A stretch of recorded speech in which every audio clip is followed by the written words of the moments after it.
Selamat pagi dan salam bahagia untuk kita semua ya Bapak Ibu. Yang saya hormati Bapak Kepala SMK Negeri 1 Lukui, Bapak Mariono SPD MSI. Yang saya hormati Bapak Wakil Kepala Sekolah yang sempat hadir hari ini, Bapak Zainal Hamidi dan juga Bapak Sumaki. Serta yang saya hormati Bapak Ibu Guru yang alhamdulillah bisa hadir di sini untuk membersamai kami pada kegiatan menyebarkan pemahaman dan penerapan pengalaman. Pertama-tama marilah kita panjatkan puji dan syukur atas kehadiran Allah Subhanahu wa taala karena pada pagi hari ini kita alhamdulillah masih diberikan nikmat kesehatan, nikmat kesempatan sehingga kita bisa berkumpul dalam keadaan sehat walafiat. Salawat serta salam juga tak lupa kita haturkan kepada junjungan Nabi kita Nabi Muhammad sallallahu alaihi wasallam. Semoga kita semua di sini bisa mendapatkan syafaat beliau sampai akhir yaumul kiamat nanti. Amin amin ya rabbal alamin. Baiklah teman-teman, pada kesempatan ini kami dari rekan CGP Angkatan 9 SMK Negeri 1 Lukui itu pertama ingin mengucapkan terima kasih khususnya yang tak terhingga kepada Bapak Mariono ya Pak, karena Bapak selaku kepala sekolah selalu memberikan support, selalu memberikan dukungan kepada kami di setiap kegiatan pelaksanaan CGP ini, salah satunya kegiatan kita pada hari ini. Juga kepada teman-teman Bapak Ibu di sini yang bersedia hadir membersamai kami pada kegiatan ini. Jujur ya Pak, memang ini tugas kami di CGP, tapi besar harapan saya nanti setelah kegiatan ini bersama-sama kita bisa membangun kolaborasi, memberikan penguatan agar kita bersama bisa menciptakan lingkungan yang positif di sekolah kita. Kami di sini tidak bermaksud untuk menggurui atau lebih pintar tidak, tapi di sini kami ingin berbagi pengalaman, berbagi pemahaman kami terkait apa yang kami dapatkan selama kami sejauh ini kurang lebih telah 3 bulan mengikuti program Guru Penggerak. Untuk membuka acara kita pada pagi hari ini, marilah kita sama-sama melafazkan lafaz basmalah. Bismillahirrahmanirrahim. Selanjutnya, agar lebih hikmat dan lebih barokah kegiatan ini, kita dahului dengan doa. Untuk hari ini, doa kami minta Pak Sumaki. Pada Bapak, silakan. Assalamualaikum warahmatullahi wabarakatuh. Marilah kita bersama-sama berdoa memohon kepada Allah SWT mudah-mudahan acara kita ini aksi nyata yang dirasakan oleh guru penggerak SMK Negeri 1 Lukui dapat berjalan apa yang menjadi tujuan. Amin. A'udzubillahi Bismillahirrahmanirrahim. Alhamdulillahirabbil alamin. Assalatu wassalamu ala asrofil anbiya'i wal mursalin wa ala alihi wa sahbihi ajma'in. Hamdan syakirin, hamdan alimin, hamdan yuwafi wa yukafi mazidah. Ya Rabbana lakal hamdu kama yanbaghi li jalali wa ijlali wa'tani. Allahumma shalli wa sallim ala sayyidina Muhammad wa ala ali sayyidina Muhammad salatan tunjina biha min jami'il aqwali wal abad wa taqaddilana biha min jami'il hajat wa tutahhiruna biha min jami'il wa tarfa'una inda ma'al darajat. Allahumma ighfir lana dzunubana wa ghfir lana sayyi'atina wa taqabbal. Ya Allah ya Tuhan, pada hari ini kami melaksanakan kegiatan aksi nyata Guru Penggerak SMK Negeri 1 Lukui. Mudahkanlah acara ini ya Allah. Tunjukkanlah dan arahkanlah ya Allah apa yang menjadi program kami dapat berjalan lancar sehingga dapat melaksanakan kegiatan dan menerapkan kegiatan di SMK 1 Lukui. Ya Allah ya Tuhan kami, kabulkanlah doa kami. Rabbi sholli wa sallim wa hudatan lisan ya qaulka. Subhana rabbika rabbil izzati amma yasifun. Assalamualaikum warahmatullahi wabarakatuh. Fatihah. Bismillahirrahmanirrahim. Bismillahirrahmanirrahim. Bismillahirrahmanirrahim. Ya dalam doa kita selanjutnya Assalamualaikum warahmatullahi wabarakatuh. Amin amin amin ya rabbal alamin. Terima kasih Pak Haji. Semoga acara ini bisa berjalan dengan lancar dan kita bersama itu mendapatkan manfaat dari kegiatan ini. Selanjutnya itu adalah kata sambutan dari Bapak Kepala Sekolah pada Bapak waktu tempat kami persilakan. Assalamualaikum warahmatullahi wabarakatuh. Alhamdulillahirabbil alamin. Wassalatu wassalamu ala asrofil mursalin wa ala alihi yang kami hormati Bapak Ibu calon guru penggerak, Bapak Ibu guru penggerak, Bapak Ibu Bapak RT, Bapak pengajar praktik dan Bapak Ibu guru sekalian, pengibasan dari calon guru penggerak. Marilah kita tiada hentinya memanjatkan puji dan syukur dan doa karena pada kesempatan yang sangat berbahagia ini kita masih diberinya kesehatan, kesempatan kumpul dalam rangka mengikuti kegiatan penyebaran pemahaman dan penerapan pengalaman budaya positif di sekolah kita yang dilaksanakan oleh calon guru penggerak angkatan 9. Bapak Ibu sekalian, di pertama kami ucapkan terima kasih kepada calon guru penggerak yang telah melaksanakan acara ini dengan baik, dengan kesiapan yang sangat bagus menurut saya. Selanjutnya kami ucapkan juga terima kasih pada Bapak Ibu guru yang telah meluangkan waktu untuk mengikuti kegiatan ini. Walaupun mungkin biasanya sudah upacara pulang santai, tapi hari ini harus mengikuti kegiatan ini. Kami ucapkan terima kasih sekali lagi pada Bapak Ibu yang telah mengikuti kegiatan ini. Bapak Ibu sekalian, program ini salah satu program dari Bapak calon guru penggerak budaya positif ya penyebaran pemahaman penerimaan budaya positif. Budaya positif yang ada di sekolah. Jangan kalau pas pelaksanaannya kalau pas ada guru penggerak aja misalnya, pas ada aslinya saja ya dilaksanakan. Kalau bisa kita laksanakan terus setiap hari budaya positif ini. Kalau dilaksanakan setiap hari, dilaksanakan bukan oleh guru penggerak saja, tapi oleh seluruh stakeholder dari SMK Negeri 1 Lubui. Saya kira alangkah bagusnya budaya yang ada di SMK Negeri 1 Lubui ini. Budaya positif, contohnya Pak, ucapkan salam kalau ucapkan salam kalau ketemu salim misalnya ya. Tapi ada orang-orang tertentu yang tidak mau, tapi tadi ini bisa hanya mengangkatkan tangan, tidak harus bersentuhan. Kalau kita ada pemahaman tersebut, setelah siapa ketemu budaya positif ya. Kalau ketemu sampah langsung diambil dan itu budaya positifnya. Jadi anak tadi ditegur langsung pada saat dia membuang sampah, atau pada saat di depan dia ada sampah langsung ditegur, minta tolong ambil. Itu sebabkan kita memakai budaya positif seperti itu. Nah, selain itu juga banyak lagi budaya positif yang lainnya. Mungkin lebih Pak Desta atau Pak atau lagi Pak Zainal ya, budaya positif ini. Tinggal kita menerapkannya di lingkungan sekolah. Budaya positif tentu berbagi praktik baik ya. Nah, berbagi baik. Jadi ada ilmu ya, ada kepandaian dibagi ya, berpraktik baik ya, dibagi ya kepada teman sejawat, kepada guru-guru lain. Berpraktik baik tadi bisa di media sosial ya, bisa di di web ya, bisa juga secara aksi nyata langsung untuk berbagi praktik baik.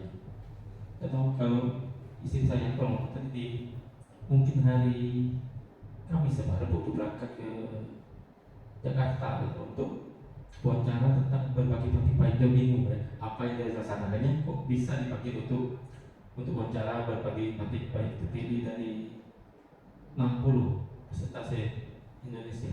Apakah gurunya yang banyak berbuat berbagi baik, kalau sekolahnya yang dibagi? Mudah-mudahan seperti itu ya. Jadi tahun sini banyak aksi nyata berbagi baik. Guru istri saya juga ikut angkat juga. Seperti dipanggil untuk di kegiatan di Kemendikbud. Itu saja saya ucapkan, mungkin kegiatan ini dapat berjalan dengan lancar Pak Desta ya, Bu Bapak, Ibu Puji. Kami ucapkan terima kasih atas kegiatan ini. Dan saya lagi juga yang lain, Pak Zainal tolong Pak Zainal kalau PP ya, PP juga walaupun bertugas. Jadi jangan ragu lagi untuk melaksanakan kegiatan ini. Dan akhirnya wassalamualaikum warahmatullahi wabarakatuh. Waalaikumsalam. Marilah acara ini kita buka dengan mengucap Bismillahirrahmanirrahim, menyampaikan pemahaman dan penerapan pengalaman budaya positif. Dengan ini kami buka. Terima kasih kepada Bapak Mariono. Sesuai dengan harapan Bapak tadi, kami juga sama ya Pak. Semoga dengan kegiatan hari ini bisa setidaknya menjelaskan Bapak Ibu yang ada di sini supaya kita menciptakan dan membangun lingkungan budaya positif di sekolah kita, agar lingkungan sekolah kita itu bisa lebih baik. Saya pikir harapan itu harapan kita semua ya Bu. Oleh karena itu kita harus bergerak bersama memberikan dan membangun budaya positif yang ada di sekolah. Apa saja budaya positif nanti itu akan nanti dijelaskan oleh para rekan calon guru penggerak. Selanjutnya kita langsung masuk ke acara inti yang mana pada sharing materi ini akan disampaikan 3 rekan Dan yang pertama itu akan disampaikan oleh Bapak Desta Herianto SPD. Kepada Bapak Desta, waktu dan tempat kami persilakan. Assalamualaikum warahmatullahi wabarakatuh. Semangat lagi. Memang luar biasa Bapak Ibu, yang luar biasa yang hadir di ruangan ini. Terima kasih banyak atas kesediaan dan waktunya dalam kegiatan diseminasi budaya positif yang kami laksanakan di SMK Negeri 1 Lengkuing, khususnya calon guru penggerak angkatan 9.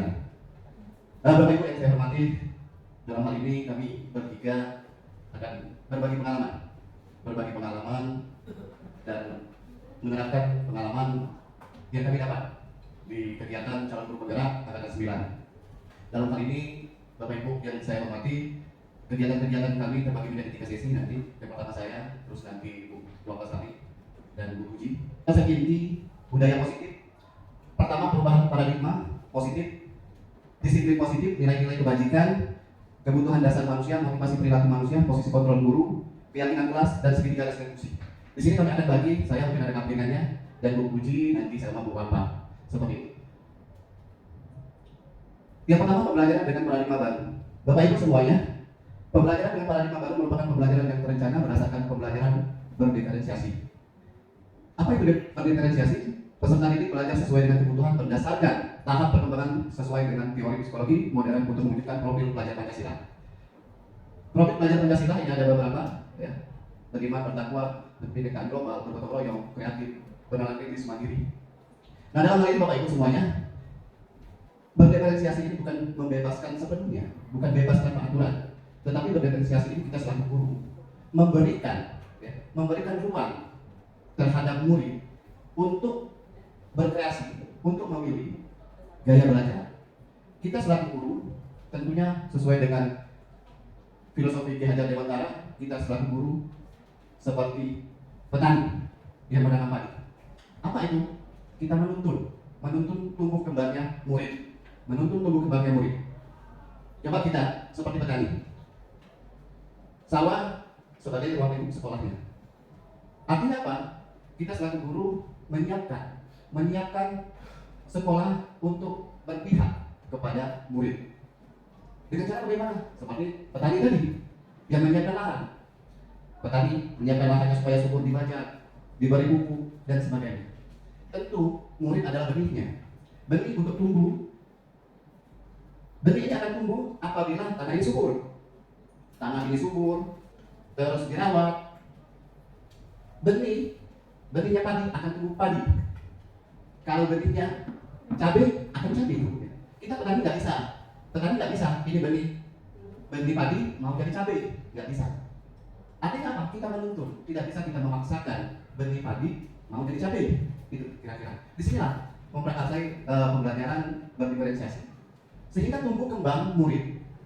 Ini adalah tugas kita sebagai guru dengan filosofi yang kita Dewantara itu adalah guru seperti petani.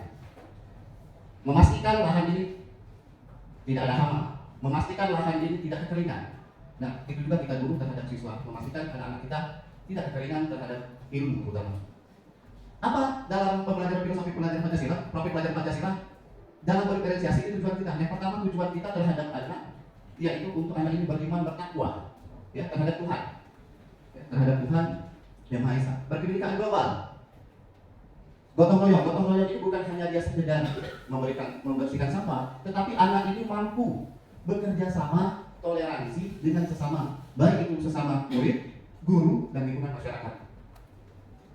Tentu kreatif, ya, bernalar kritis. Artinya adalah kita berikan ruang untuk berpikir, ya, Enggak kita batasi dalam hal ini. Mandiri, dalam hal ini untuk mandiri kepada siswa. Dalam mana mandiri dalam hal tersebut? Siswa yang mampu, walaupun ada guru, tidak ada guru, mampu menerapkan budaya positif di sekolah.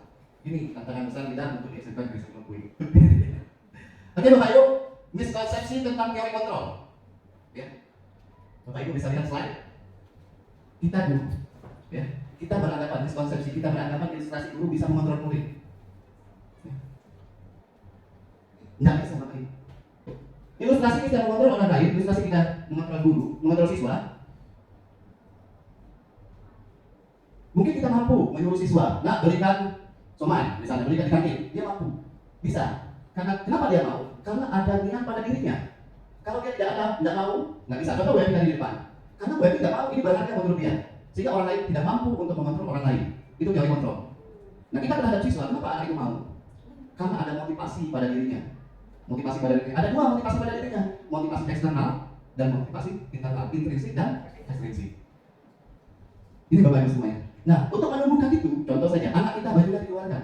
Motivasinya dia masukkan baju, saya perhatikan anak kita masih motivasi eksternal. Karena takut terhadap guru. Poin takut medali. Jadi eksternal, belum ada kesadaran pada dirinya untuk tumbuh kembang pada dirinya, untuk motivasi pada dirinya internalnya atau intrinsiknya. Lanjut, ilustrasi bahwa kritik dan membuat rasa bersalah mampu membuatkan karakter. Iya enggak? Tidak. Mungkin kita kritik, kita hati dan sebagainya, mungkin dalam hatinya tersakiti. Dia dendam, kesal, tapi tidak mampu karena kita guru, tidak berani dia. Nah, dalam hal ini, ilustrasi bahwa kritik dan membuat rasa bersalah mampu membuatkan karakter ini miskonsepsi. Ya, kita di kelas mengkritik siswa dan sebagainya, ini miskonsepsi bahwa kita bisa mengontrol dia, tidak. Ilustrasi bahwa semua perbuatan positif efektif dan bermanfaat, miskonsepsi juga. Contoh, kita kasih hadiah, reward. Kita kasih hadiah. Mungkin pada saat itu dia kemauan dia karena ada hadiah, ya. Tidak ada niat pada dirinya untuk prestasinya. Kita contohkan saja, Bapak kelas kelas kemarin, saya mau contohkan, kita guru. Ilustrasi bahwa semua perbuatan positif efektif bermanfaat ini seperti ini. Kita masuk berapa Bapak? 7.30, ya. 7.30 kita masuk. Apa motivasi kita untuk tidak terlambat? Apa karena ada kepala sekolah? Apa karena memang kita pada motivasi diri kita, saya sudah terbiasa untuk ada dipuji atau tidak, saya sudah terbiasa di situ. Nah, di sini motivasinya. Kalau kita hanya mendapat pujian untuk hal tersebut, atau anak untuk hanya mendapatkan pujian, apabila tidak ada pujian atau prestasi atau reward, maka dia akan tidak melakukan itu. Itu motivasi pujian atau motivasi penguatan positif, efektif dan bermanfaat.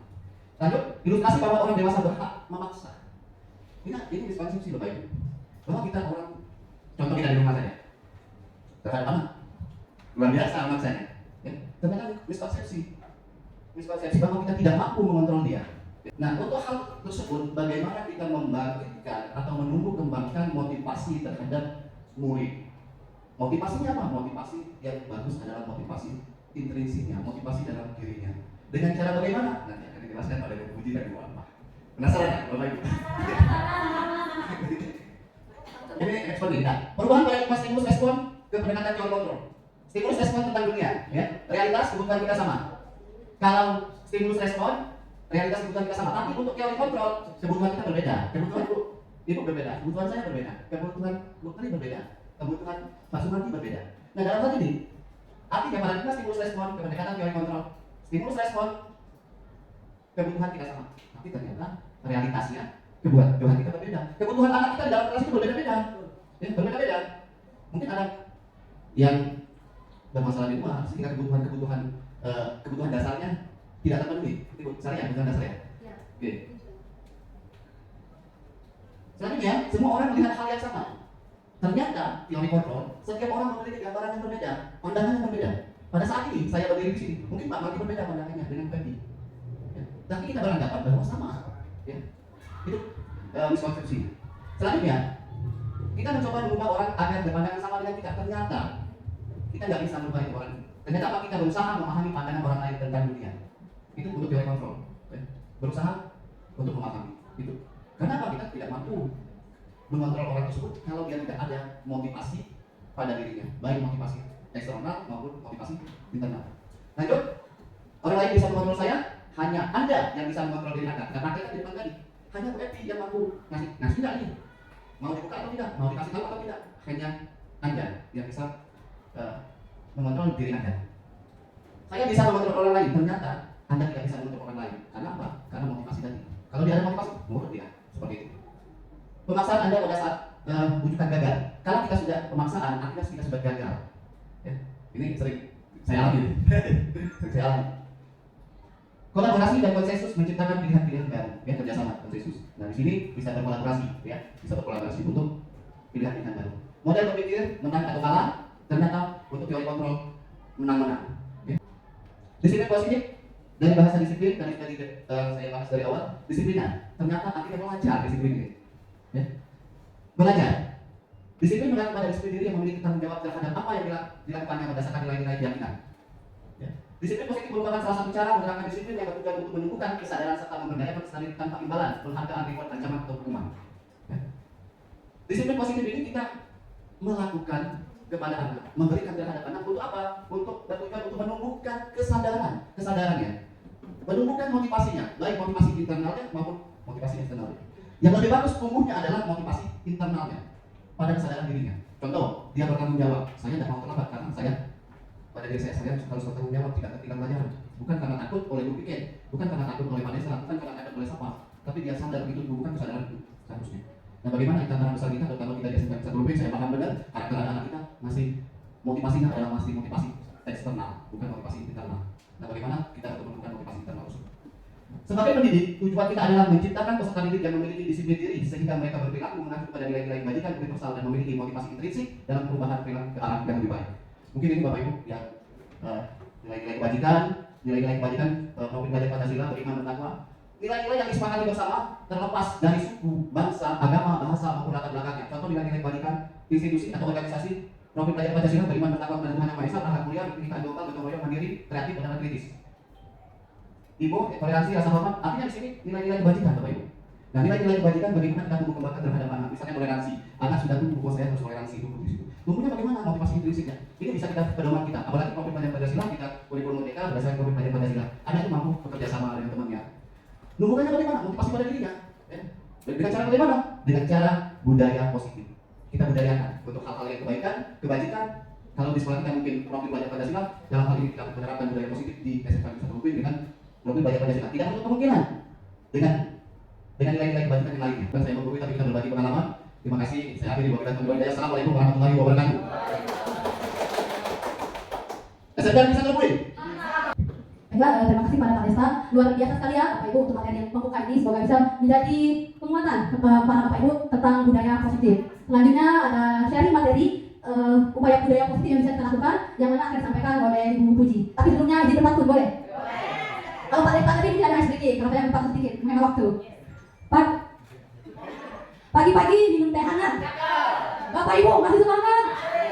Alhamdulillah. Baik, kita lanjut kepada pemain selanjutnya yaitu Ibu Puji. Kepada Ibu Puji, waktu dan tempat kami persilakan. Terima kasih atas kesempatannya.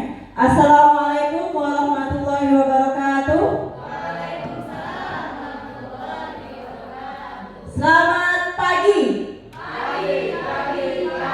Alhamdulillah masih semangat. Sekarang saya sapa dulu. Sapa dengan bukan salam ya, biasanya salam. Selamat pagi. Kalau saya sapa dengan hello, maka jawabnya hello. Kalau saya sapa hai, berarti jawabnya hai. Hello. Hai. Alhamdulillah, terima kasih Bapak Ibu masih semangat. Baik, di sini saya akan melanjutkan dari apa yang sudah disampaikan oleh Bapak Krishna tadi sebagai pemateri yang pertama. Pemahaman berikutnya yang akan saya sampaikan yaitu tentang kebutuhan manusia. Kenapa sih kita harus belajar kebutuhan manusia? Jadi apa hubungan materi ini atau pemahaman ini tentang pemahaman kita selanjutnya untuk materi selanjutnya atau tentang penerapan budaya positif. Jadi dengan kita mengetahui kebutuhan manusia yang kita bahas yaitu kebutuhan murid kita, kebutuhan siswa kita. Jadi ketika ada sesuatu yang harus kita selesaikan, bagaimana cara kita menyikapi siswa, kita bisa tahu cara menyikapinya dari kita tahu apa sih kebutuhannya, kebutuhan mana yang belum terpenuhi. Jadi nanti kita akan bahas apa sih koneksinya antara kebutuhan dengan berbagai perilaku yang ditunjukkan oleh siswa, sehingga kita sebagai guru bisa mencarikan, membantu menemukan solusinya bersama dengan siswa atau murid kita. Siap untuk belajar lagi Bapak Ibu? Siap. Alhamdulillah. Baik, sebelum kita mulai, saya mau bertanya dulu. Ini bukan materi yang asing. Kalau kita mendengar kata kebutuhan, ada yang pernah mendengar kata kebutuhan Bapak Ibu? Sering. Oke, ada yang bisa mungkin menjelaskan apa sih itu kebutuhan? kebutuhan. Setiap manusia hidup pasti punya yang namanya kebutuhan. Ada yang bisa memberikan pendapatnya, boleh angkat tangan. Baik, terima kasih. Silakan Ibu. Apa itu kebutuhan menurut Ibu? Menurut saya, kebutuhan itu merupakan sesuatu yang harus dipenuhi oleh manusia. Artinya, kalau kebutuhan itu tidak dipenuhi, ada sesuatu yang kurang. Jadi, saya ulangi lagi bahwa kebutuhan adalah sesuatu yang harus dipenuhi. Terima kasih. Baik, menurut Bu Fitri, kebutuhan itu adalah sesuatu yang harus kita penuhi.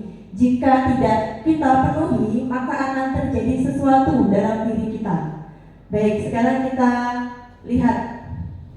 Nah, sebelum kita membahas lebih jauh tentang apa itu kebutuhan, saya ingin sedikit merefleksikan dulu yang disampaikan Pak Dista tadi. Saya ingin menebalkan lagi, Bapak Ibu, di sini peran Bridi yaitu sebagai penuntun. Jadi tugas kita menuntun. Jadi peran kita itu sama halnya seperti dengan petani. Tadi sudah disampaikan, jadi saya ingin mengulang lagi. Jadi apa hubungannya dengan kebutuhan? Nah ini, kebutuhan yaitu segala sesuatu yang kita lakukan untuk mendapatkan apa yang kita inginkan. Benar sekali Bu Fitri. Jadi ternyata kebutuhan itu apa yang dilakukan oleh manusia untuk mendapatkan apa yang diperlukan dalam hidupnya. Bukan hanya sekedar ingin, tapi dia juga butuh. Dan apapun yang dilakukan manusia pastinya yaitu untuk memenuhi segala kebutuhannya agar kebutuhannya dapat terpenuhi dengan baik. Itu yang kita sebut sebagai kebutuhan. Beri tepuk tangan untuk Bu Fitri. Terima kasih atas jawabannya. Kalau kita berbicara di sini, mungkin ada yang pernah belajar tentang materi IPS, mungkin Bapak Ibu di sekolah ya, atau mungkin ekonomi, kurang lebih sama Bapak Ibu. Jadi intinya yang namanya kebutuhan itu bagaimana caranya kita memenuhi apa yang kita butuhkan dalam hidup. Benar sekali, jika tidak terpenuhi maka ada yang kurang. Bahkan kalau dalam ilmu ekonominya bisa mengganggu kelangsungan hidup. Nah itu yang kita sebut sebagai kebutuhan. Baik, berikutnya 5 kebutuhan dasar manusia. Kalau kita belajar dari sisi ilmu ekonominya, mungkin dari sisi ilmu ekonomi, mungkin pernah ada yang lihat di SD-nya, mungkin di SMP. Bu, yang saya tahu kebutuhan itu cuma 3. Ada yang masih ingat 3 kebutuhan manusia? Primer, sekunder, dan tersier. Terima kasih masih ingat. Tapi kebutuhan yang kita bahas ini bukan 3 kebutuhan itu, ya. Ada 5 kebutuhan yang kita bahas ini menurut Dr. William Deser dalam teorinya choice theory. Yang pertama, kebutuhan bertahan hidup. Yang kedua, kebutuhan akan kasih sayang dan rasa diterima. Kebutuhan yang ketiga, kebebasan. Yang keempat, kesenangan. Dan yang terakhir, penguasaan. Nah ini tidak semuanya berhubungan dengan materi Bapak Ibu ya. Ternyata ini erat kaitannya dengan sisi psikologis kita, kebutuhan emosional kita. Bukan semuanya harus dipenuhi dengan hal yang bersifat benda. Nah, baik, kita bahas satu persatu. Sekarang yang kebutuhan yang pertama, kebutuhan akan bertahan hidup. Kebutuhan bertahan hidup meliputi apa saja? Yang pertama yaitu makan. Ini jelas Bapak Ibu ya. Makan, minum, pakaian, tempat tinggal. Nah ini mungkin yang sedikit kurang familiar bagi kita. Kebutuhan akan keamanan dan kesehatan. Nah itu merupakan kategori dari kebutuhan bertahan hidup. Yang kedua, kebutuhan akan kasih sayang dan rasa diterima. Wah ternyata manusia itu gak cuma butuh makan, pakaian, tempat tinggal, tapi di tengah-tengah masyarakat, di tengah-tengah keluarga, di tengah-tengah lingkungan kita butuh kasih sayang dan rasa diterima. Yang meliputi apa? Oke, yang pertama rasa diterima, dipedulikan, kita bisa berbagi, kita bisa bekerja sama, dan kita bisa menjadi bagian dari kelompok. Jadi artinya kita bisa diterima di tengah-tengah lingkungan kita. Dalam keluarga kita bisa diterima sebagai keluarga, di sekolah, di lingkungan kelas seorang pun bisa diterima sebagai seorang murid dan lain sebagainya. Ini. Yang ketiga, penguasaan. Penguasaan ini meliputi apa? Yang pertama, harga diri. Yang kedua, keinginan untuk dianggap. Yang keempat, memimpin. Yang kelima, berprestasi. Yang keenam, diakui. Dan yang terakhir, didengar. Jadi biasanya ada ya orang melakukan sesuatu ingin dia mendapatkan penghargaan, atau dia ingin menunjukkan ini loh saya itu hebat, saya itu bisa. Itu bagian dari kebutuhan penguasaan. Dia ingin menunjukkan kemampuannya, dia ingin dihargai. Kemudian yang keempat, kebebasan. Meliputi apa? Yang pertama di sini mandiri, yang kedua memiliki pilihan, berikutnya mencoba hal baru, dan mampu mengendalikan arah dirinya. Memiliki pilihan, kita memiliki pilihan mana yang bisa kita sampaikan, mana yang tidak bisa kita sampaikan. Kemudian kita bisa mengendalikan diri kita mau ngapain sih, kita mau apa. Kemudian kita juga bisa mengontrol diri kita bahwa saya bisa melakukan hal itu sendiri misalnya. Itu yang disebut dengan kebebasan. Yang terakhir, kesenangan, kebutuhan akan kesenangan. Biasanya apa sih yang kita lakukan untuk mendapatkan kebutuhan ini? Yang pertama, hanya ini di antara kita mungkin atau mungkin siswa bahkan mereka sering bermain Bapak Ibu. Ternyata bermain itu bukan hal yang tidak berguna, tetapi itu merupakan salah satu bentuk cara kita memenuhi kebutuhan. Kebutuhan yang mana? Yaitu kebutuhan akan kesenangan. Kita melakukan humor ya atau bercanda, atau juga di sini menunjukkan antusiasme kita. Dan yang terakhir adalah tertawa. Kita tertawa, bercanda, bermain, itu bagian dari kesenangan. Ternyata itu hal yang wajar, itu lumrah, karena itu merupakan salah satu bentuk kebutuhan manusia. Nah, sekarang dampaknya.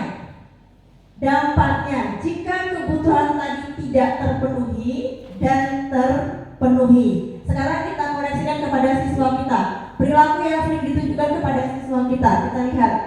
Biasanya kalau kebutuhan murid itu terpenuhi, maka dia akan tumbuh seimbang dan bahagia. Kita bisa lihat ekspresi atau mungkin ya cara siswa kita bersikap. Ya, kalau dia tumbuh dengan baik, dia terlihat bahagia, maka salah satu indikatornya kita bisa tahu bahwa kebutuhan dasarnya sudah terpenuhi. Bagaimana kalau sebaliknya? Jika kebutuhan dasarnya tidak dipenuhi, maka kita bisa lihat bahwa siswa kita atau murid kita sering mengalami emosi yang negatif. Kita sering melihat siswa kita murung, benar? Ada nggak di kelas yang siswanya murung? Ada ya, sedih. Ada mungkin yang ketika kita tanya, Pak, kenapa tidak memperhatikan? Bosan Bu.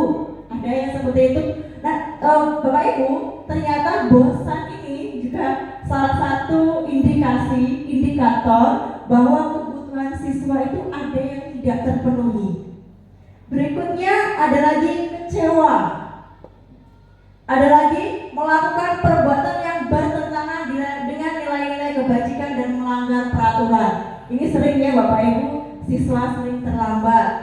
Ada lagi mungkin siswa lompat pagar, siswa keluar kelas sebelum jam istirahat, atau lagi siswa tidur di kelas misalnya. Itu kan contoh pelanggaran yang dilakukan oleh siswa. Nah, kita tahu di sini berarti mereka melakukan itu pasti ada alasannya. Alasan yang kita bahas di sini alasan yang berhubungan dengan pemenuhan kebutuhan. Artinya kita perlu tahu kebutuhan mana sih yang tidak terpenuhi. Nah, itulah kenapa kita harus belajar tentang kebutuhan dasar manusia. Biar kita tahu siswa kita itu melakukan hal itu kenapa sih? Nah, di sini ya. Jadi karena ada kebutuhannya yang tidak terpenuhi. Baik, cukup tentang kebutuhan manusia. Ada yang mau ditanyakan mungkin sebelum saya membahas tentang keyakinan kelas. Ada yang mau ditanyakan Bapak Ibu tentang kebutuhan dasar manusia? Tidak ada? Bisa dipahami? Nanti penerapannya akan disampaikan oleh Bu Wafa. Jadi nanti Bu Wafa akan menceritakan, mencontohkan, mensimulasikan tentang apa sih hubungannya kita tahu kebutuhan manusia dengan cara menyelesaikan masalah siswa dengan penerapan yang namanya segitiga restitusi. Nah, nanti akan dibahas pada materi berikutnya. Berikutnya saya akan membahas tentang keyakinan kelas. Nah, kalau keyakinan kelas ini masih ada hubungannya juga dengan materi sebelumnya tadi, yaitu tentang nilai-nilai kebajikan. Bapak Ibu yang selama ini Bapak Ibu tahu di kelas itu biasanya adanya peraturan kelas atau keyakinan kelas. Nah, kita bahas ini bukan peraturan kelas, tapi keyakinan kelas. Ada yang bisa menyampaikan kenapa kok keyakinan bukan peraturan kelas? Ada yang bisa memberikan pendapatnya? Silakan. Kok keyakinan sih bukan peraturan kelas saja? Ini berhubungan dengan teori motivasi yang tadi disampaikan oleh Bapak Desta. Bapak Ibu, teori motivasi saya ulang lagi ada 3. Jadi landasan orang melakukan sesuatu itu ada 3. Yang pertama karena menghindari hukuman. Yang kedua karena untuk mendapatkan penghargaan.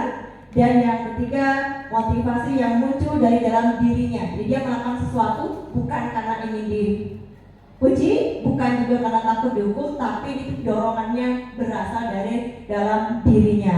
Nah, tugas kita sebagai guru harusnya di posisi yang ketiga, di teori motivasi yang ketiga. Siswa itu melakukan sesuatu bukan karena dia takut dihukum, bukan karena dia ingin mendapatkan penghargaan, tapi itu muncul dalam dirinya. Dan itu bisa kita lakukan dengan membuat yang namanya keyakinan kelas.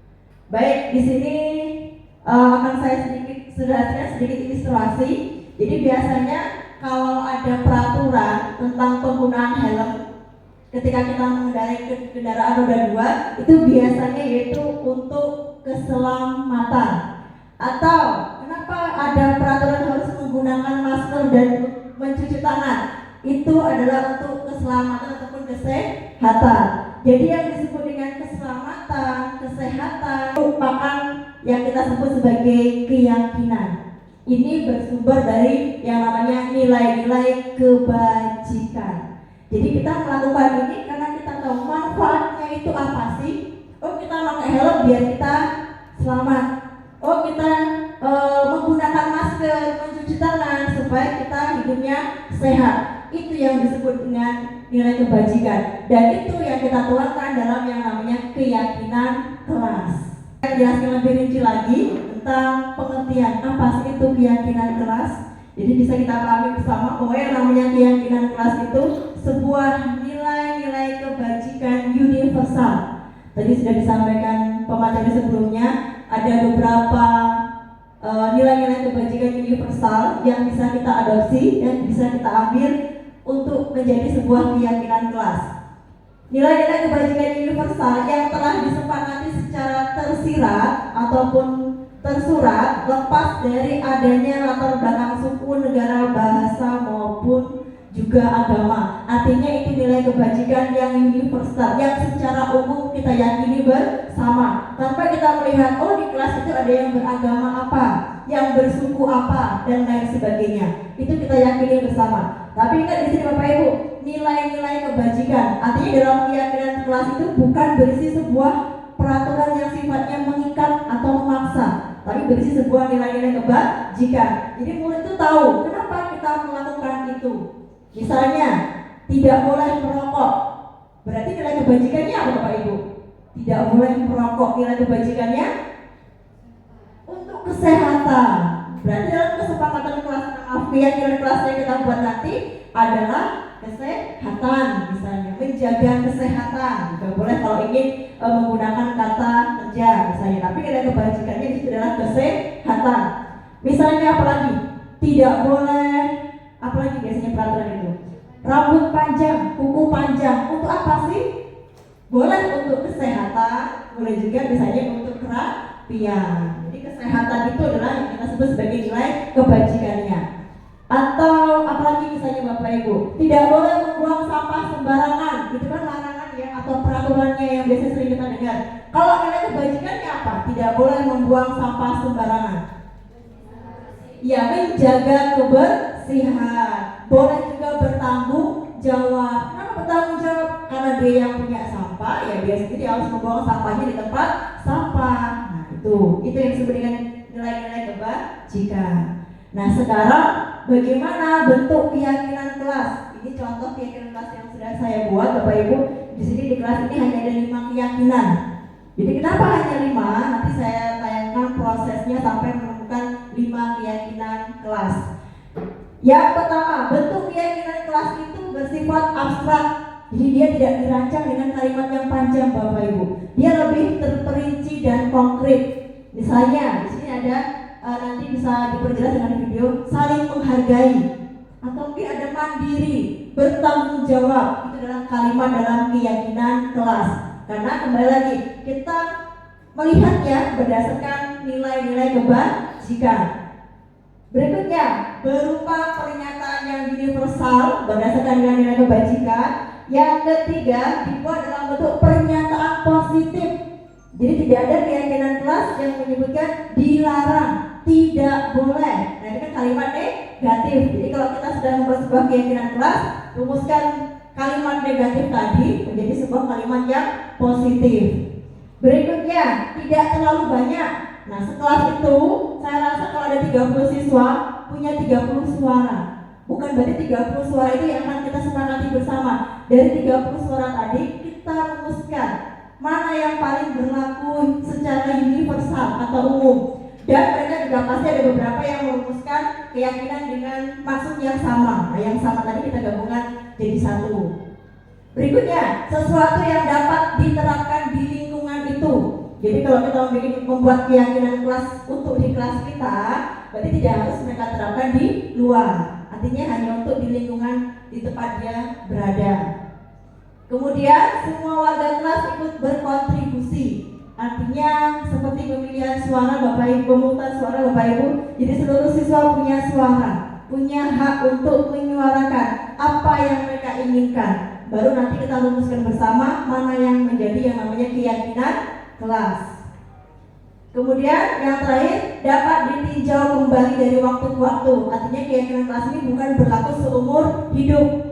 Ini pengalaman saya di kelas TBSN dengan di kelas 11 AKN, saya rasa keyakinan kelasnya bisa berbeda. Kemarin ketika saya buat di 11 AKN, tidak ada yang mereka yang menyinggung bertanggung jawab.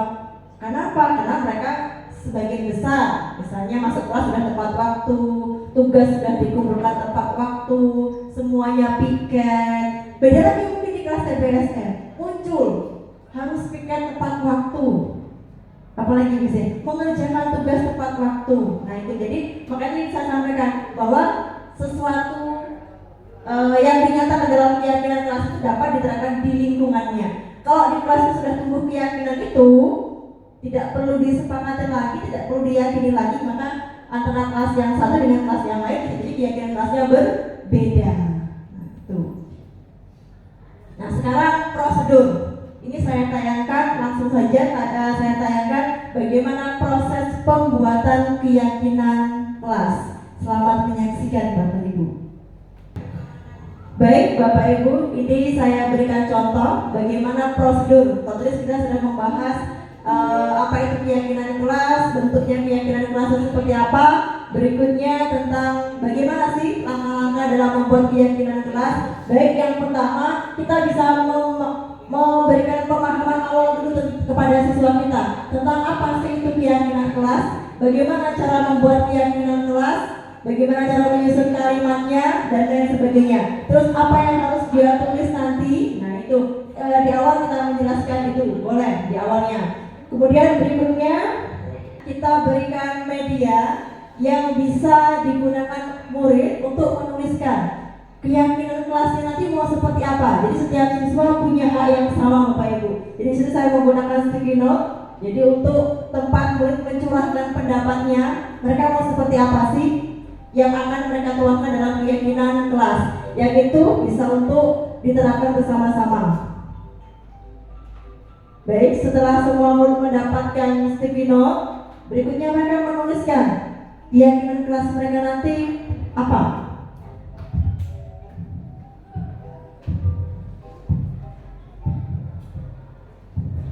Jadi setiap siswa menuliskan, setelah dituliskan, ditempelkan keyakinan kelasnya di papan yang telah disediakan.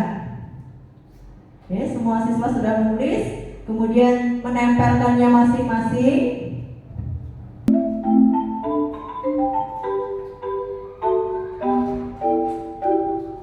Kemudian berikutnya kita melakukan seleksi atau peninjauan kembali dari apa yang sudah mereka tulis. Dari 32 siswa, tidak mungkin semuanya akan kita tuangkan dalam keyakinan kelas. Kita pilih Bapak Ibu. Karena di situ banyak yang sama, misalnya menjaga kebersihan. Hampir 10 siswa yang menuliskan menjaga kebersihan. Atau misalnya berpenampilan rapi, banyak yang menuliskan juga, makanya kita perlu seleksi. Kita baca, kemudian kita pilih mana yang sama, mana yang mirip, kita ambil salah satu.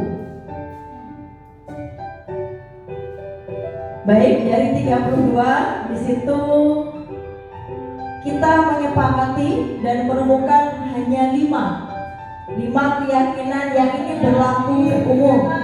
Dari 30 siswa di kelas ini kita menemukan 5 keyakinan kelas.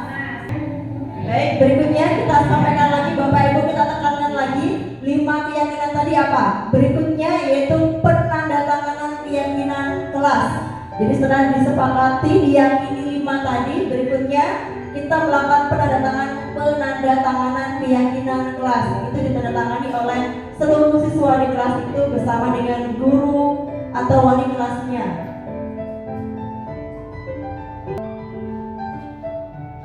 Baik, setelah penandatanganan selesai, 5 hal yang diyakini telah dibuat, maka berikutnya kita memasang atau menempelkan keyakinan kelas yang sudah kita buat di bagian yang mudah dibaca, yang mudah dilihat oleh murid-murid di kelas tersebut. Nah, itu adalah prosedur atau langkah-langkah dalam membuat keyakinan kelas. Jadi harapan kami setelah ini, jika sekarang mungkin hanya ada beberapa kelas saja yang punya keyakinan kelas, dan Bapak Ibu guru yang hadir hari ini, ada yang sebagai wali kelas, kemudian ada yang bukan wali kelas, bisa mungkin memfasilitasi murid di kelas itu atau siswa di kelas itu buat keyakinan kelas. Tujuannya apa? Tujuan akhirnya satu Bapak Ibu, yaitu terciptanya budaya positif di sekolah kita, di SMK Negeri 1 Lempuing. Ayo jargonnya mana? SMK Negeri 1 Lempuing. Mantap. Jadi biar mantapnya semakin mantap, ya supaya budaya positifnya bisa kita terapkan secara konsisten. Salah satu hal yang paling sederhana di kelas yang bisa kita terapkan dengan membuat yang namanya keyakinan kelas. Dengan keyakinan kelas kita bisa menumbuhkan motivasi internal.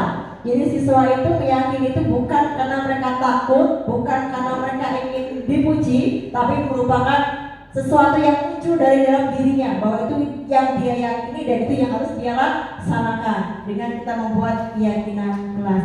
Baik, yang terakhir Bapak Ibu, setelah 2 sesi materi yang saya sampaikan, ada yang ingin ditanyakan atau mungkin ada yang ingin berbagi pengalaman mungkin Bapak Ibu tentang keyakinan kelas atau tentang kebutuhan manusia? Atau cukup semuanya sudah paham? Paham? Kalau sudah paham berarti saya tunggu aksi nyatanya. Semoga besok dan seterusnya semakin banyak lagi atau setiap kelas sudah memiliki keyakinan kelas. Baik, saya akhiri pemaparan saya kali ini. Berikutnya akan disampaikan oleh rekan kita Ibu Alfasari. Sekian dari saya akhiri. Wassalamualaikum warahmatullahi wabarakatuh. Waalaikumsalam warahmatullahi wabarakatuh. Pada materi yang disampaikan oleh Ibu Puji tadi itu tidak kalah luar biasa ya teman-teman Bapak Ibu sekalian. Bahkan mungkin hari ini kita bisa mendapatkan ilmu baru, dan bagi saya juga termasuk itu ilmu baru, yang mana poin materi keyakinan kelas. Mungkin beberapa Bapak Ibu sudah melaksanakan, tapi sepertinya kebanyakan kita masih belum, karena memang ini termasuk hal budaya positif yang baru. Jadi harapannya setelah mendapatkan pemahaman dari Ibu Puji, bahkan sudah dilakukan penerapan, bisa memotivasi kita agar bisa melaksanakan keyakinan kelas kepada siswa kita. Pada kesempatan ini saya akan melanjutkan materi budaya positif. Tadi sudah disampaikan 4, kalau ibu matematika itu ada 4, 2 dari Pak Nista, 2 dari Bu Puji, terkait tindakan yang bisa kita lakukan untuk membangun, untuk menciptakan budaya positif. Nah, ternyata ada 2 hal lagi yang bisa kita lakukan untuk membangun budaya positif di sekolah. Apakah tindakan tersebut? Mari kita lanjut ke slide selanjutnya. Oke, yang kelima, ternyata kita bisa membangun budaya positif dengan mengetahui 5 posisi kontrol guru. Sepertinya mungkin beberapa ada yang sudah paham, beberapa juga mungkin ada yang baru. Di sini kita dengan mengetahui posisi kontrol kita, itu akan menuntut kita selaku guru agar bisa membangun budaya positif untuk siswa kita. Apa saja 5 posisi tersebut? Pertama, ada posisi penghukum. Kedua, posisi pembuat merasa bersalah. Ketiga, posisi teman. Keempat, posisi pemantau. Dan kelima, posisi manajer. Posisi ini kita lakukan ketika kita menangani siswa yang bermasalah. Jadi ini kita akan berperan, kita akan menentukan saya ada posisi mana. Itu ketika terjadi pelanggaran atau tindakan salah. Mari kita bahas satu persatu terkait posisi kontrol guru. Pertama tadi ada posisi penghukum. Saya yakin untuk posisi yang ini sudah asing bagi bapak ibu guru. Ibu bapak guru sudah punya gambaran terkait ciri-ciri tindakan apa yang akan dilakukan oleh guru pada posisi penghukum. Pertama, biasanya pada posisi penghukum guru itu menyakiti baik secara fisik maupun verbal karena memberikan hukuman. Yang kedua, nada suara tinggi. Aku berbeda dengan saya, kalau saya tinggi memang bawahan daerah karena marah. Nada suara tinggi biasanya menghati. Yang ketiga, hukuman juga bersifat tiba-tiba. Dan guru ini dia tidak akan menerima alasan apapun dari siswa. Ketika dia melihat siswa salah, harus kasih hukuman. Apapun alasan tidak akan diterima. Dan pada posisi ini biasanya guru itu akan berkata, patuhi aturan saya atau awas kamu. Nah, biasanya kata-kata tersebut termasuk posisi hukum. Ada juga biasanya memberikan hukuman fisik. Lari kamu, lapangan 20 kali atau push up 50 kali. Bisa juga kamu selalu saja salah. Dan terakhir bisa selalu abar misalnya. Selalu Daniel, kamu terus yang main HP, kamu terus yang terlambat. Itu merupakan salah satu bentuk ciri posisi penghukum. Apakah penghukum ini efektif? Sayangnya dinilai tidak efektif. Mungkin siswa akan takut, akan menghindari, tapi tidak efektif menimbulkan kesadaran siswa untuk bisa menjadi pribadi yang baik. Dan ini juga biasanya jangka pendek. Walaupun bisa kita terapkan biasanya, tapi sayangnya tidak efektif. Jadi kita mungkin bisa mencari posisi lainnya. Jadi guru penghukum. Ada yang merasa? Sebenarnya bisa kita terapkan ya Bapak Ibu, tapi sayangnya tidak efektif. Jadi bisa kita cari opsi yang lain. Yang kedua, tadi posisi yang kedua itu ada pembuat merasa bersalah. Pada posisi ini biasanya guru akan bersuara lembut, nadanya santai, tapi raut muka menunjukkan kekecewaan. Biasanya tipe-tipe guru ini berceramah dan bisa berkata, berapa kali lagi ibu harus memberitahu Muna, kamu telah mengecewakan ibu. Atau gimana coba kalau orang tua kamu tahu kamu begini, pasti mereka sedih. Nah, kata-kata itu walaupun lembut adanya tapi menusuk gitu. Itu dapat membuat emosi negatif diri siswa. Diri siswa bisa merasa rendah, bisa merasa buruk, dan juga tidak ada solusi dari posisi membuat rasa bersalah. Jadi bisa juga dinilai kurang efektif. Adakah Bapak Ibu yang pernah menangani siswa di posisi membuat rasa bersalah? Pernah. Termasuk juga saya. Biasanya saya ini, nah, Miss malu nak. Setiap guru keluar dari kelas pasti melapor. Bu, anak ibu tidur, anak ibu main HP. Itu kan salah. Jadi tapi sayangnya tidak mempan juga. Jadi memang kurang efektif. Ini sebenarnya walaupun menurut kita simpel, tapi hal tersebut, ucapan tersebut bisa membuat atau menimbulkan emosi negatif dari si siswa. Dia merasa rendah karena telah membuat orang atau gurunya kecewa atas tindakannya. Selanjutnya, posisi teman. Di posisi teman tidak akan menyakiti murid secara verbal maupun secara fisik, tapi guru tersebut tetap berupaya mengontrol muridnya melalui pendekatan persuasi. Biasanya Bu ya, untuk posisi teman ini, guru situasinya itu menyenangkan karena guru bersuara akrab, guru berusaha untuk menjaga suasana itu tidak canggung. Apalagi kita mengajar SMK yang notabene-nya anak-anak sudah dewasa. Jadi biasanya kita melakukan pendekatan secara teman. Guru tipe ini itu akan berkata, ya sudah, kali ini tidak apa-apa, tapi jangan sampai terulang lagi ya. Atau ayo kerjakan, buat bapak atau buat ibu bangga nak.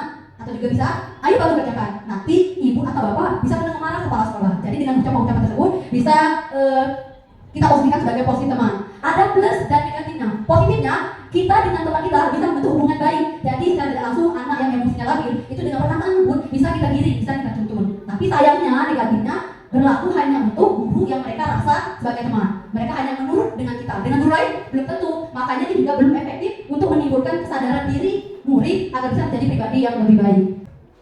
Baik pada posisi teman, biasanya guru akan bersenda gurau. Supaya suasana tetap terjaga, tidak ada konflik antara siswa maupun guru. Tapi memang tadi negatifnya mungkin hanya baik kepada kita, patuh kepada kita. Dengan guru lain belum tentu. Jadi memang belum efektif juga untuk menimbulkan kesadaran dari diri anak tersebut. Posisi keempat itu adalah pemantau. Sesuai dengan namanya, pemantau sini dia bertugas mengawasi atau memantau muridnya, tapi juga mengambil tanggung jawab atas perilaku murid yang diawasi. Biasanya pemantau itu memberikan konsekuensi. Konsekuensi ini berbeda dengan hukuman yang tidak sekejam hukuman. Konsekuensi biasanya jelas karena sudah tahu aturan atau tertib yang ada di sekolah. Contoh, ketika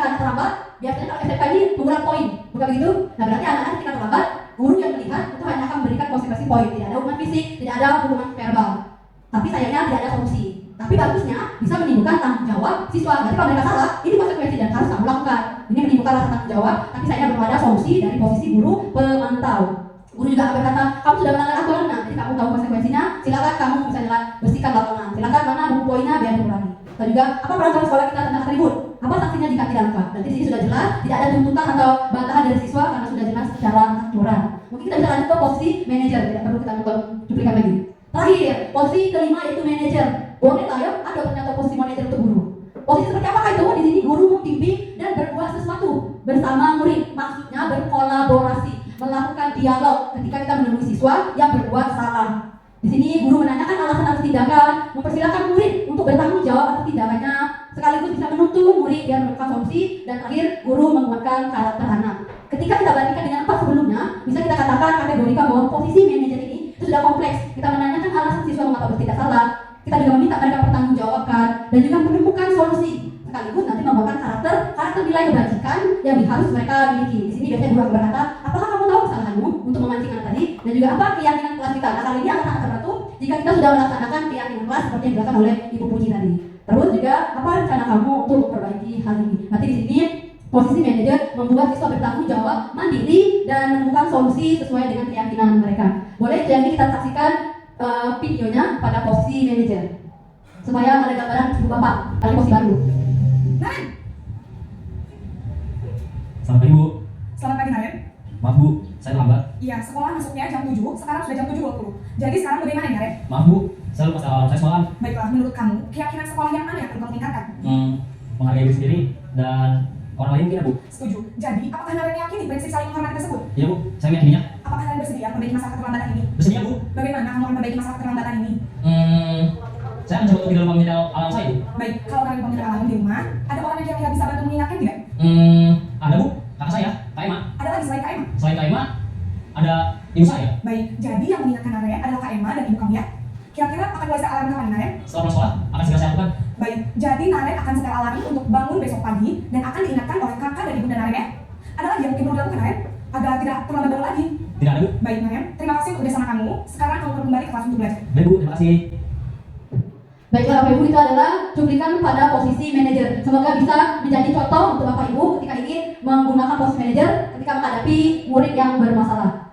Selanjutnya, setelah melihat cuplikan atau pemaparan tentang 5 posisi kontrol tadi, menurut Bapak Ibu sekalian, posisi mana yang ideal, yang seyogyanya kita lakukan ketika kita menghadapi siswa yang bermasalah?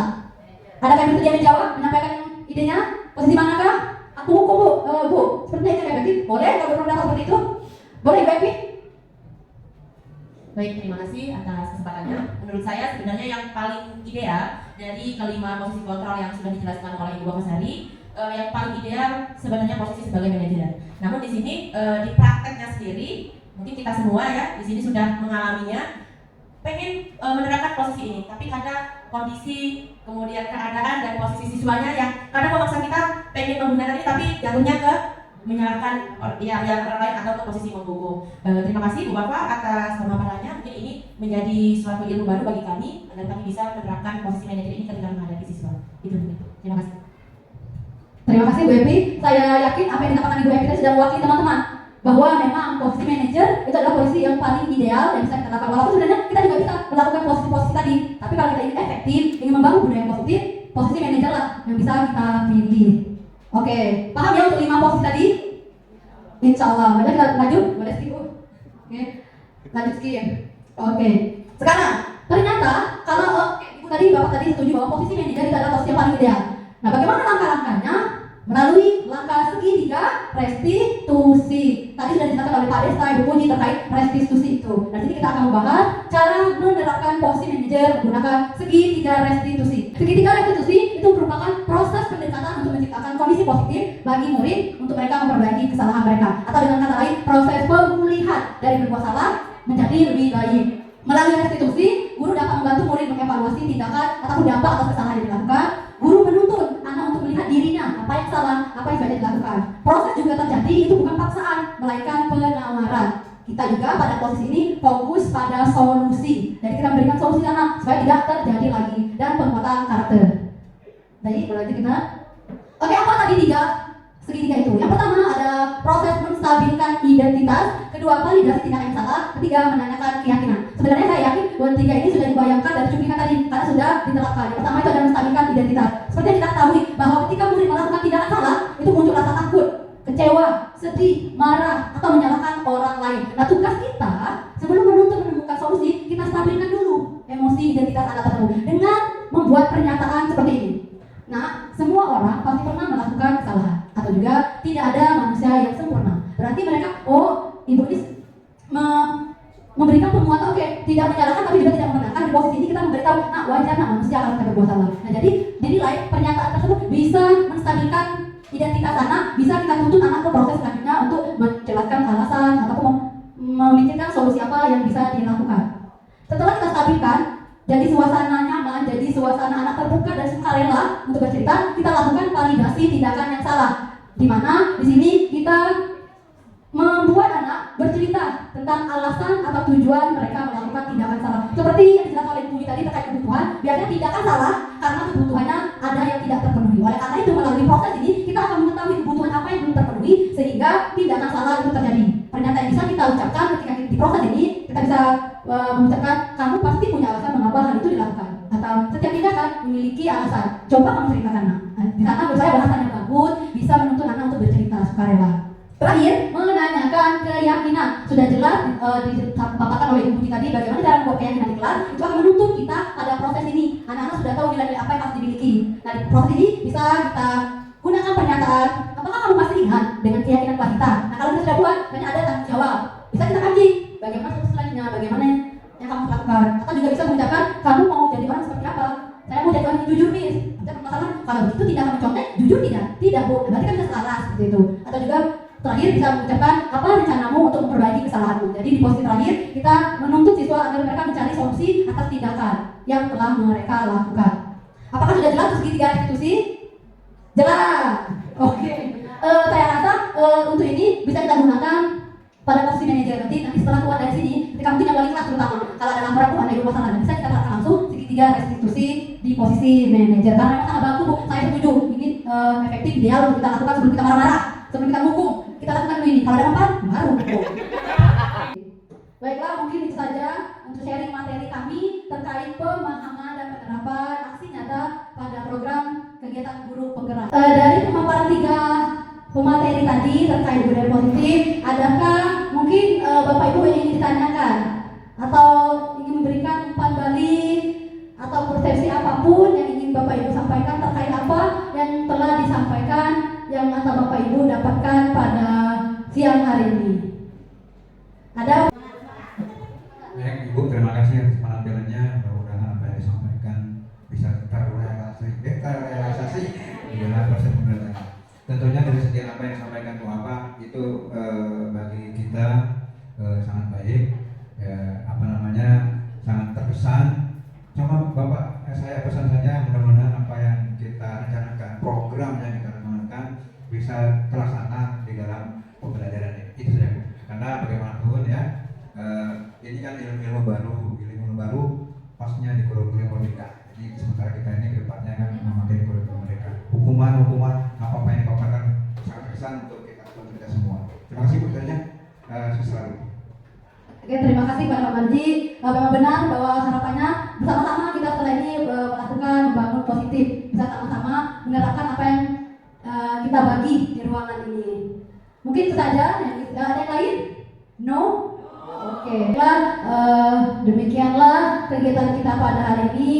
Sekali lagi kami rekan CGP SMK Negeri 1 Lebui mengucapkan terima kasih banyak kepada Bapak Ibu yang telah meluangkan waktunya. Insya Allah ini barokah, insya Allah ilmunya bermanfaat untuk kita semua. Demikianlah saya akhiri. Jika ada kata atau perilaku yang salah, kami mohon minta maaf pada Allah, kami mohon ampun. Saya akhiri. Wassalamualaikum warahmatullahi wabarakatuh. Kesepian tanpa kekasih. Cukup sekian, terima kasih.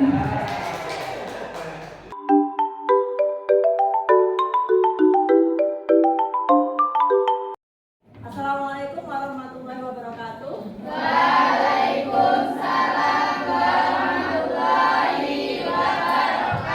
Apa kabarnya hari ini? Baik, Bu. Semuanya masih semangat dan semuanya kabarnya baik. Baik, pada kesempatan kali ini kita akan membuat keyakinan kelas. Jadi kalau selama ini yang kita dengar itu adalah peraturan. Peraturan itu kan sifatnya memerintah kita. Jadi sifatnya banyak larangan. Tapi hari ini yang kita buat bukan peraturan, tapi keyakinan kelas. Nanti setiap siswa silakan nanti menuliskan kalian inginnya seperti apa sih. Jadi biar kelas ini nyaman, belajar kita nyaman dan lain sebagainya, lebih kondusif, kelasnya biar tertib, bersih. Nah, pengennya seperti apa? Nah, silakan kalian tuliskan nanti di kertas. Dan kita buat keyakinan, bukan peraturan. Jadi kalau peraturan biasanya kalian menggunakan kata atau kalimat yang negatif. Ada kata dilarang dan tidak boleh.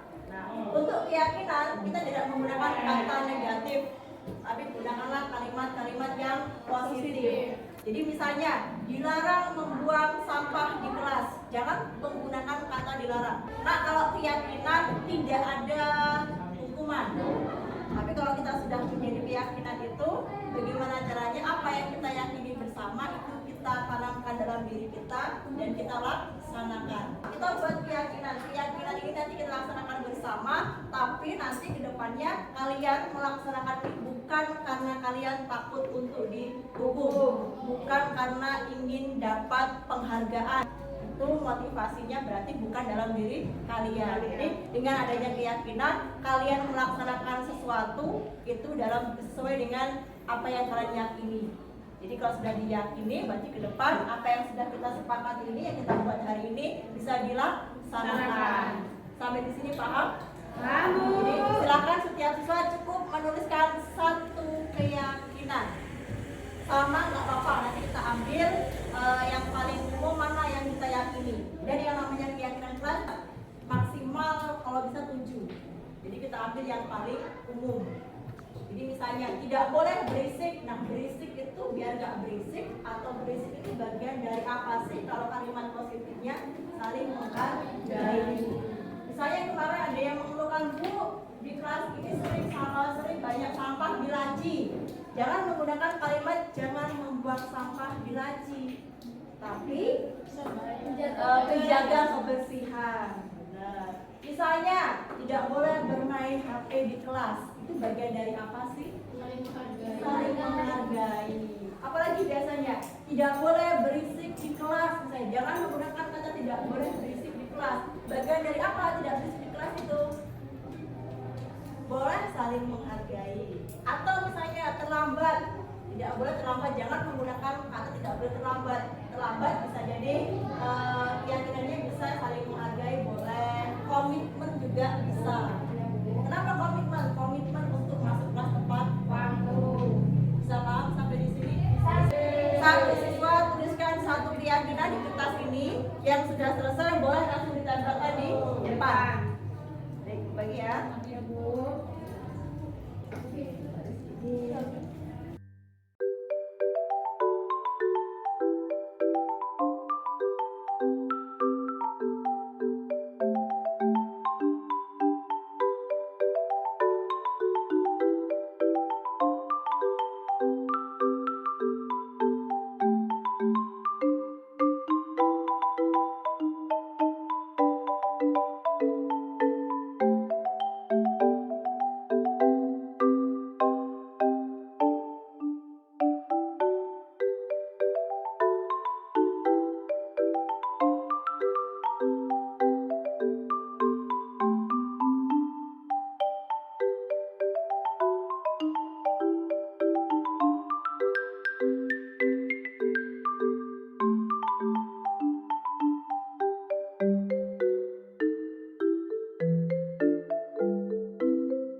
cepet ya. Jadi ternyata dari 30 siswa lebih di kelas ini kita menemukan 5 keyakinan kelas. Yang pertama yaitu saling menghargai. Nah, konteksnya di sini saling menghargai itu banyak. Termasuk kalian misalnya tidak boleh terlambat. Kalau kalimat negatifnya ya, kalian tidak boleh berisik ketika di kelas, misalnya tidak tidur pada saat guru menjelaskan. Oke, itu bagian dari menghargai. Kemudian saling toleransi. Ada yang sampaikan contoh mungkin bentuk toleransi itu seperti apa?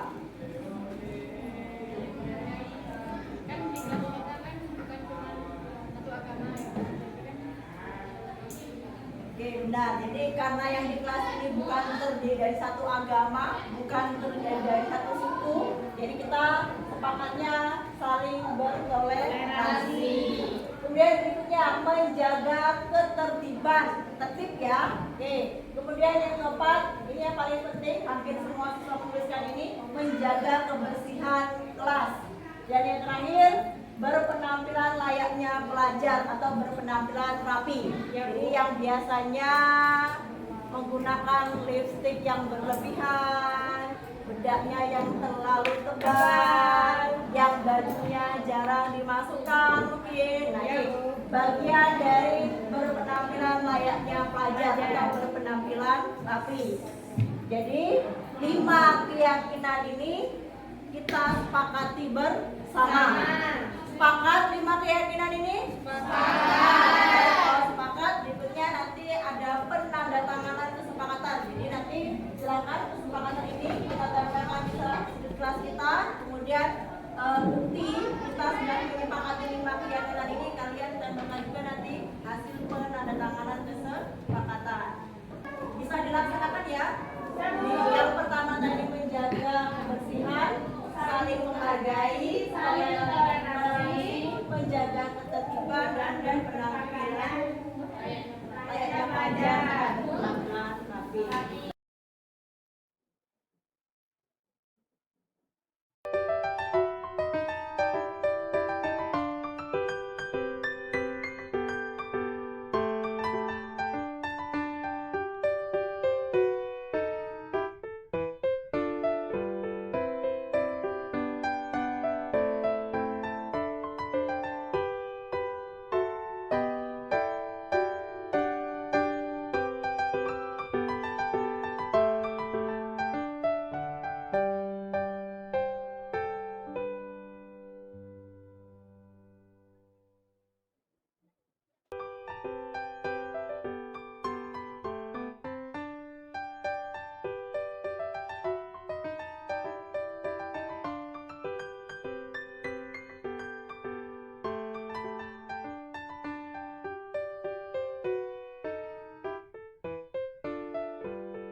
Assalamualaikum warahmatullahi wabarakatuh. Perkenalkan, nama saya Kendi Ayu Agustin dari kelas 11 akuntansi 1.